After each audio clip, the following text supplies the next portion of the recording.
Can you see the screen? Okay, I should just say that Stefania is giving her talk via Zoom today, but will be here later on in the week. Is that still correct? Sorry?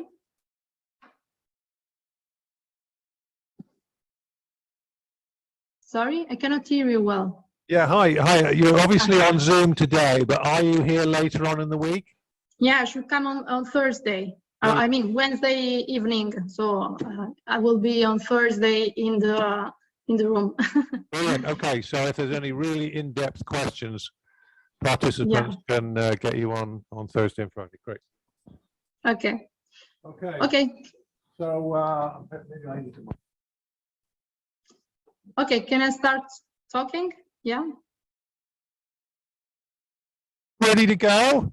And I'll just quickly introduce you. So this is Stefania Cherubini from Bari. We're talking about minimal speeds for turbulent bands in channel flow. All yours. Go ahead. Okay. So first of all, I would like to thank my former PhD student, Tensa Parente, who performed all the numerical part of this study. So let's start with what is usually meant by turbulence. So usually people, when think about turbulence, think about something like this. So fully developed turbulence. Here you can see an example for the channel flow.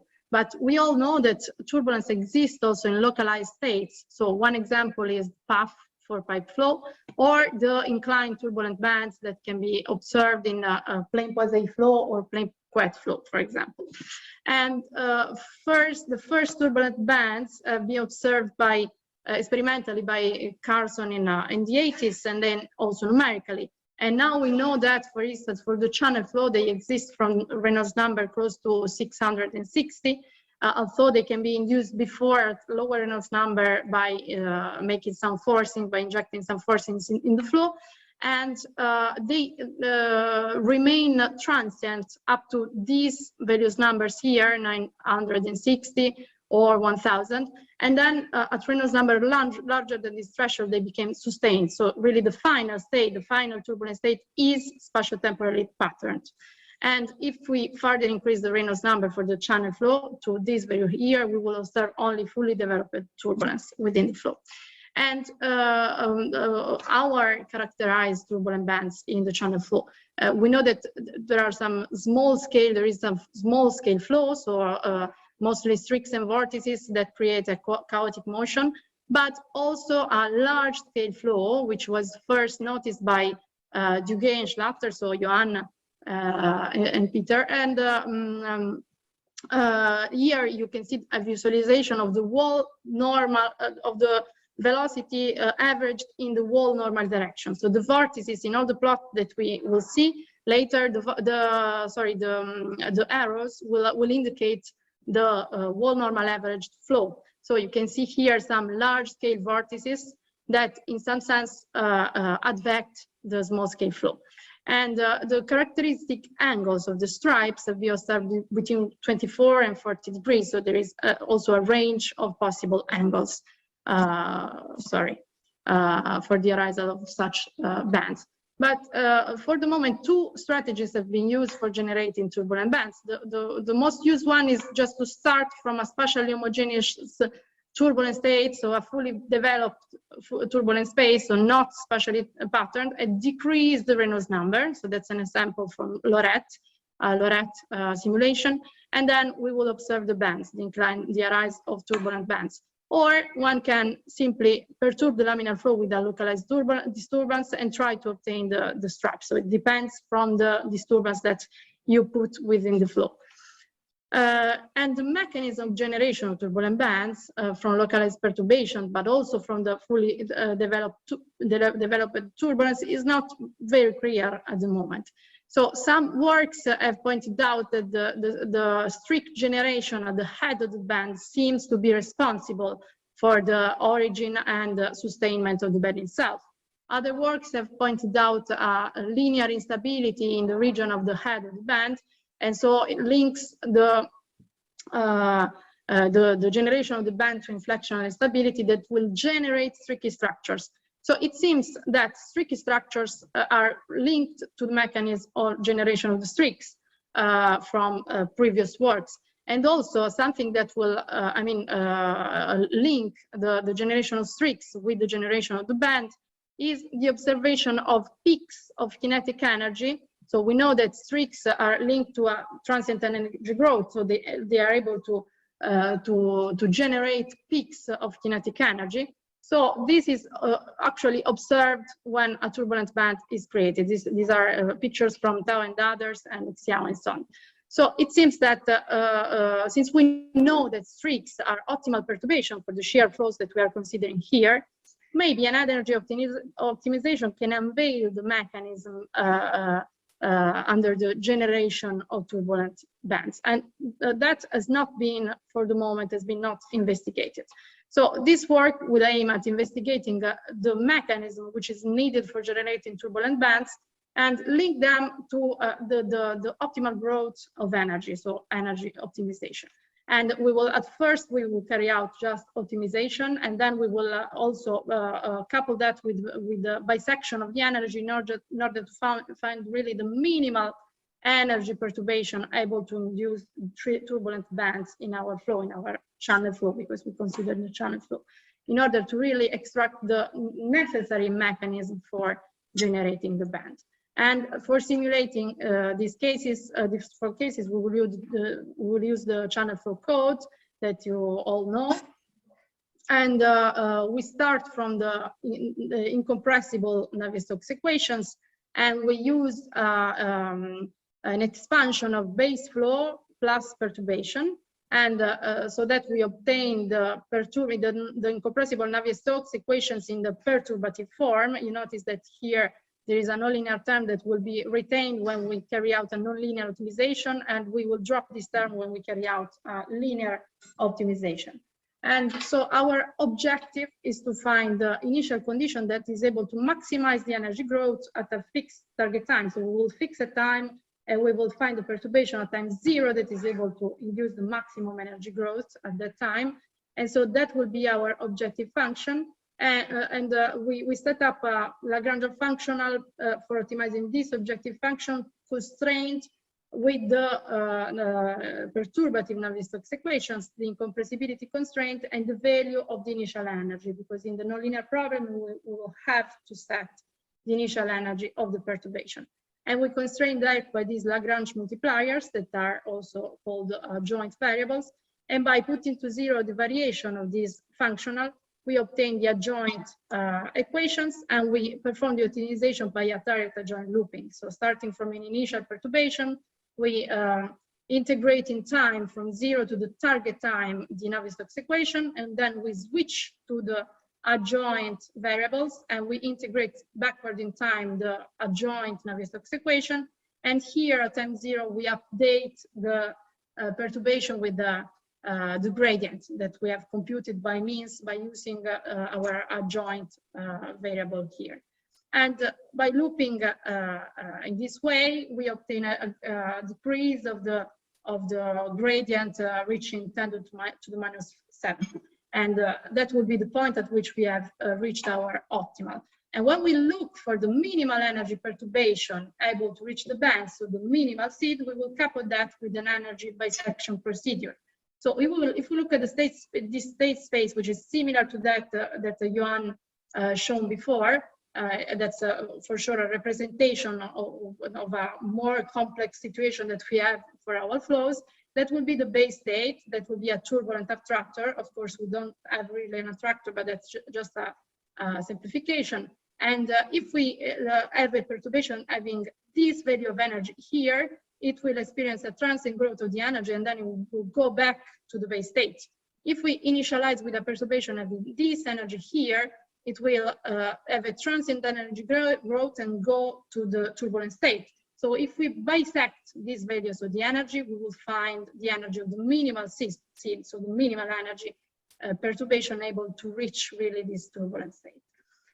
And we will do that in our case. So for starting, we will take a simplified approach in the beginning before switching to the really large domain in which we really observe the bands. We take at first an inclined domain. So following what has been already done extensively by Lorette and White So they have, at first they have studied bands by taking an inclined domain where the angle of inclination is linked to the angle of inclination of the band itself. So it will be normal to the inclination of the band.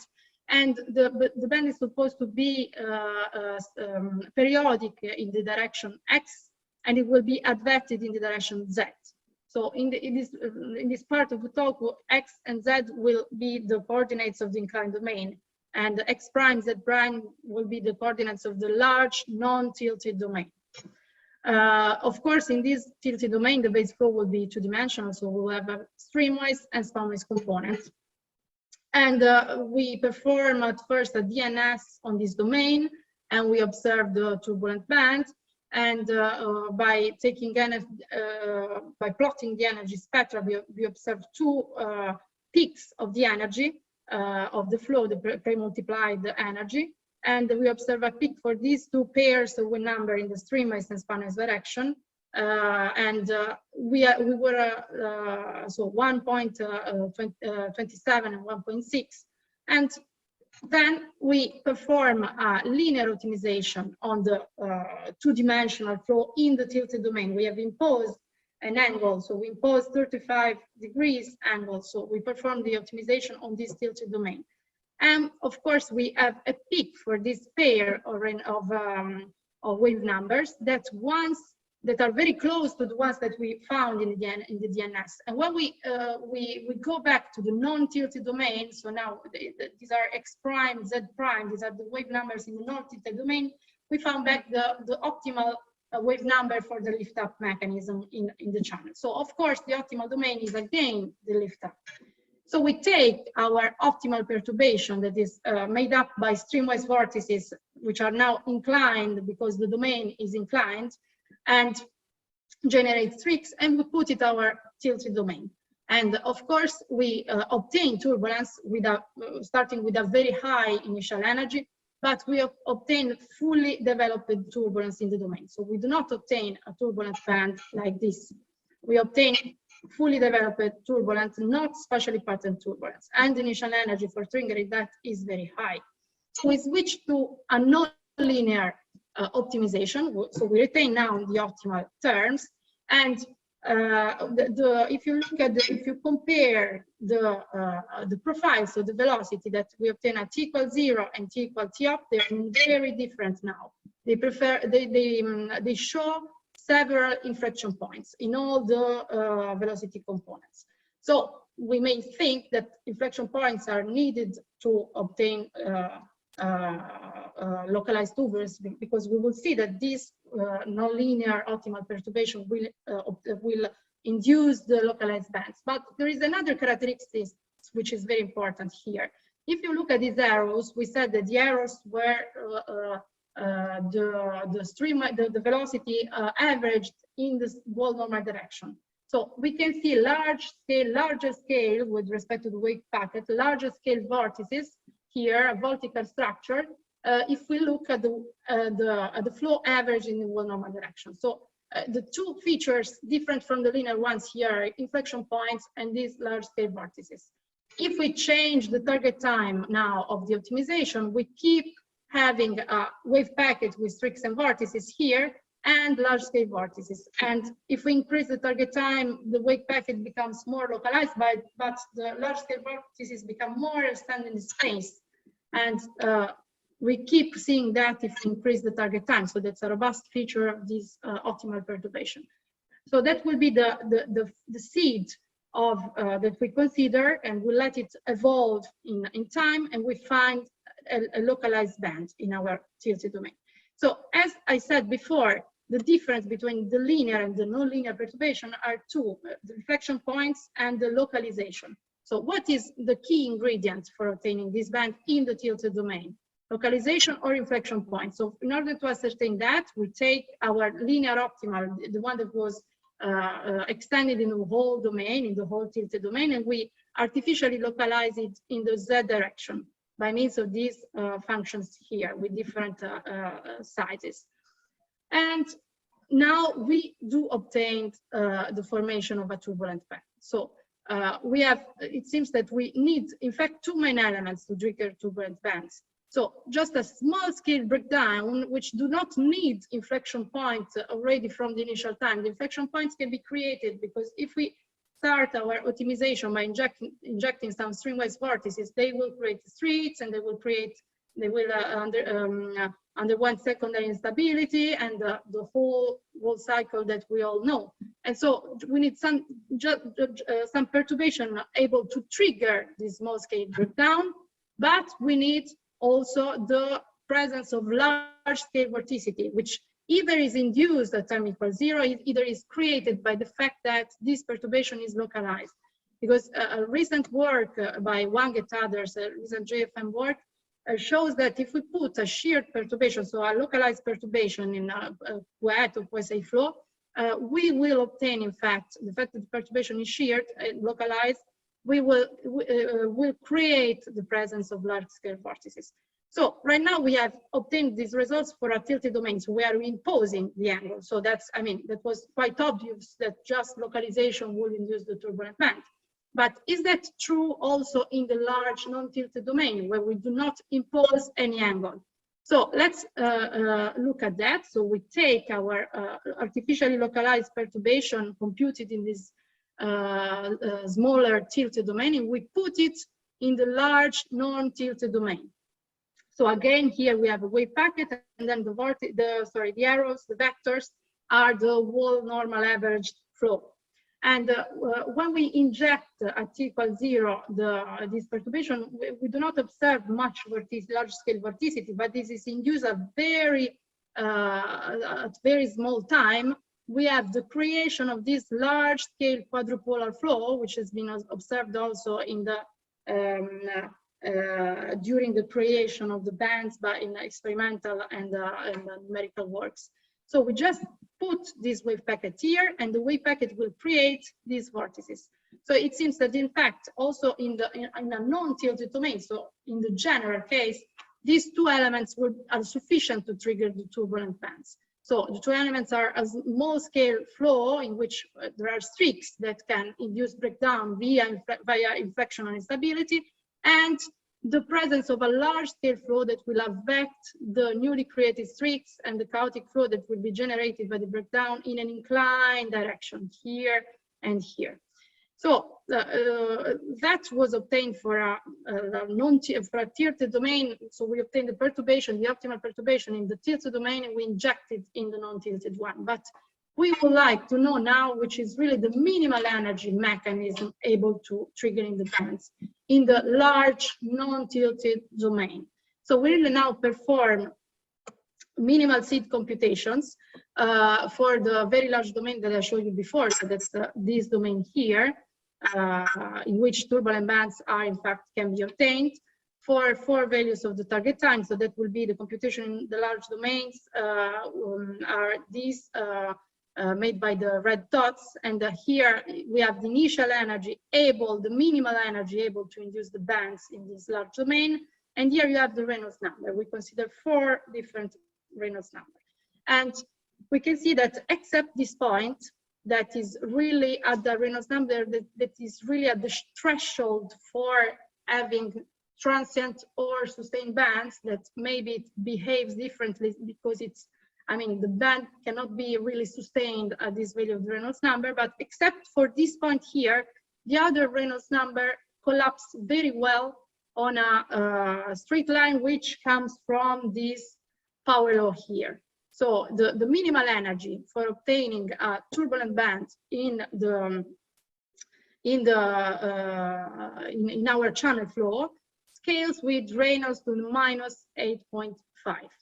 And if we compare this scaling law with the scaling law, the minimal energy scaling laws found for other flows, we can see that this exponent here is very different for those recovered for the plain Couette flow at the asymptotic suction boundary layer, which is at the moment, to the best of my knowledge, the only 2 scalings depending on the Reynolds number that have been found for concerning the minimal seed energy for shear flows. And so the fact that this exponent here is really different to these 2 can be linked to 2 possible things. So one can be the very large domain adopted, because these two computations were, limited to a much smaller domain in which the spatially patterned turbulence cannot be observed.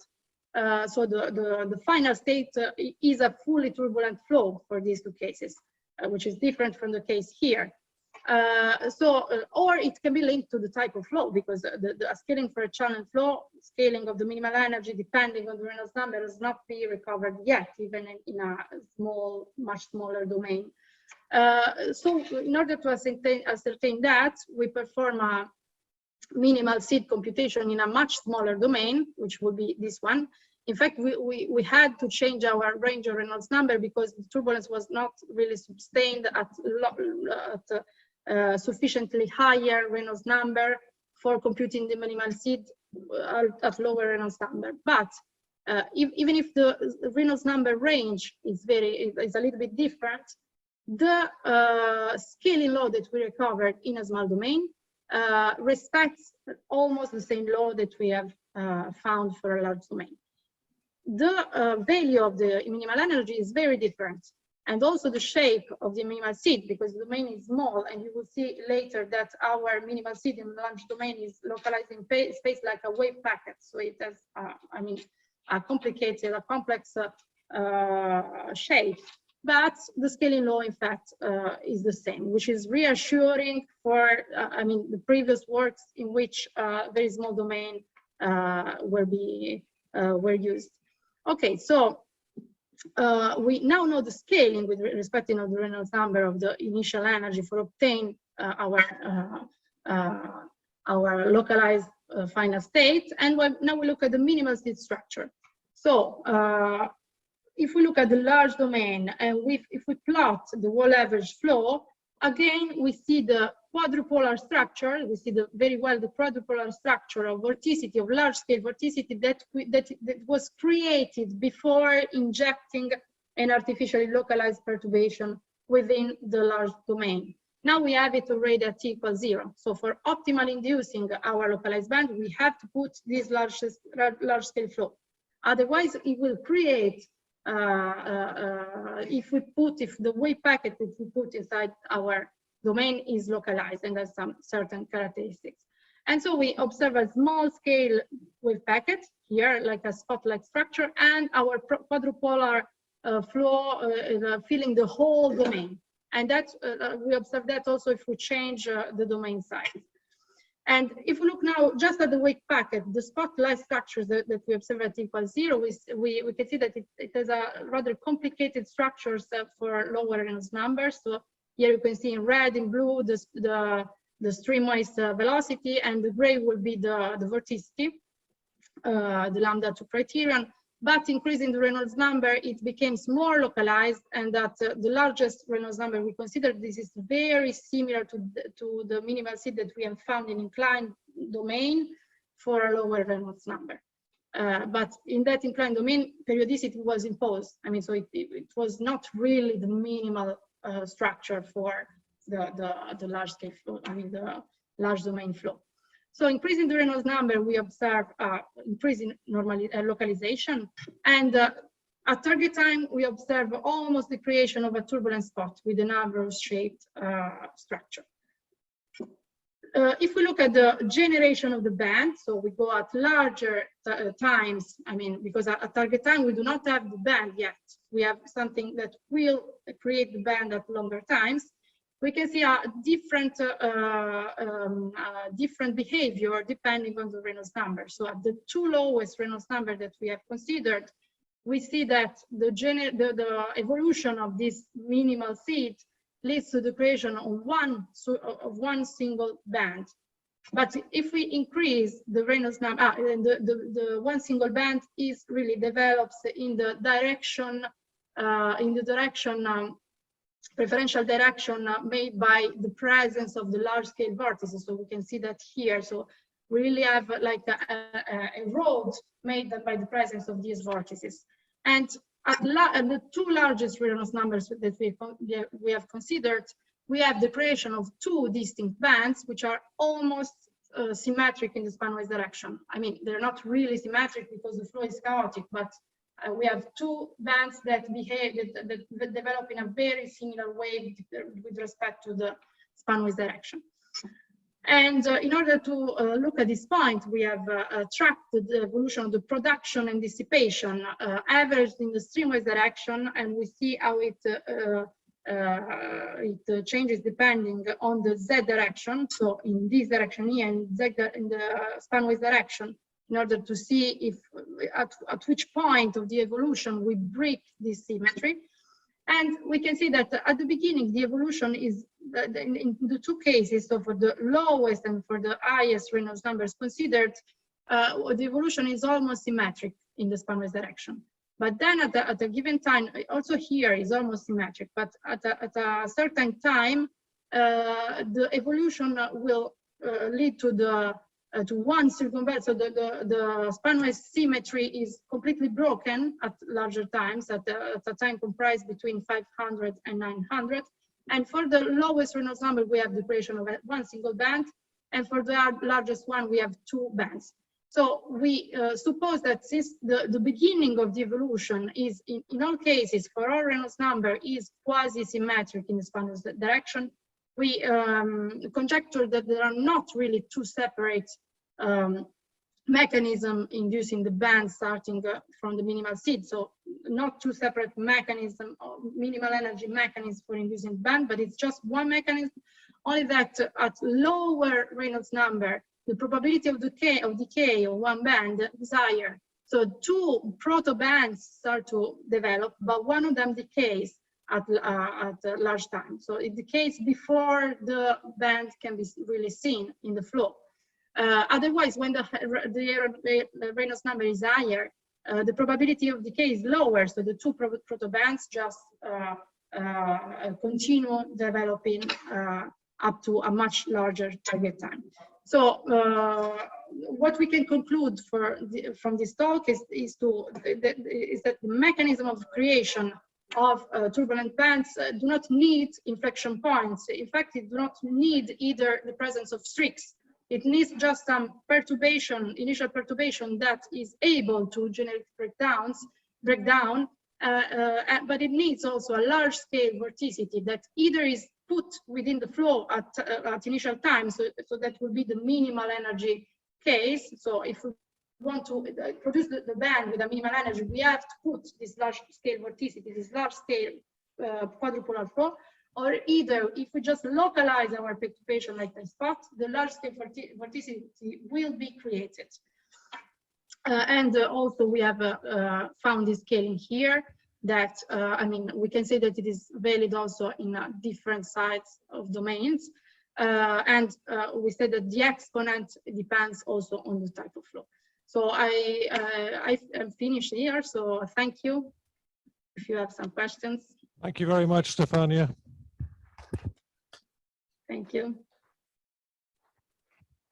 Right, questions. There must be something about that 8.5 threshold. Come on now. Come on.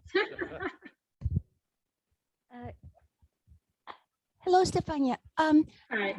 Slide 25, I think I noticed. Slide 25, 6, Yes. 5, 24. 4. No, slide 24. Slide 24. 24. Okay. This one? I guess one before then too. Okay. Ah, yeah. Whoa. This one? Maybe one before the small box. The small box. The small box. Okay. No, that small box is very the small. Yeah. Anyway, your domain had LZ equals 3. That seems too small for anything. It doesn't seem to have two pair of roles then. The LZ equals 3. 3. No.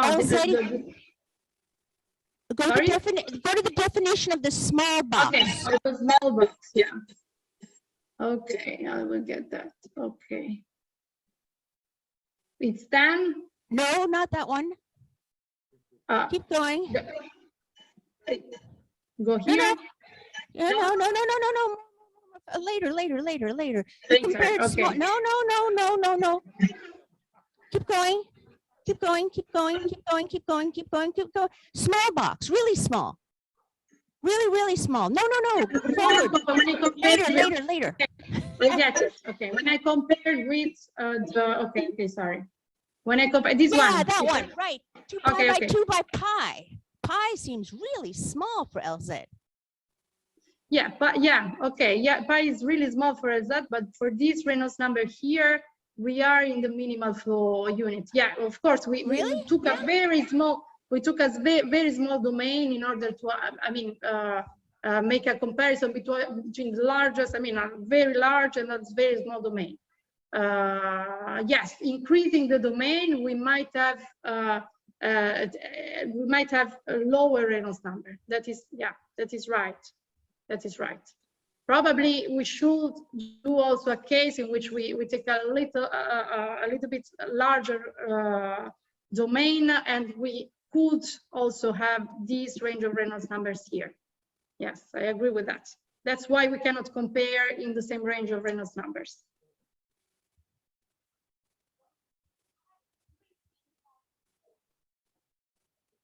I'm not quite sure I understand the comment, but Lorette observes that 3 is smaller than 4. Is that right? Which is smaller than pi.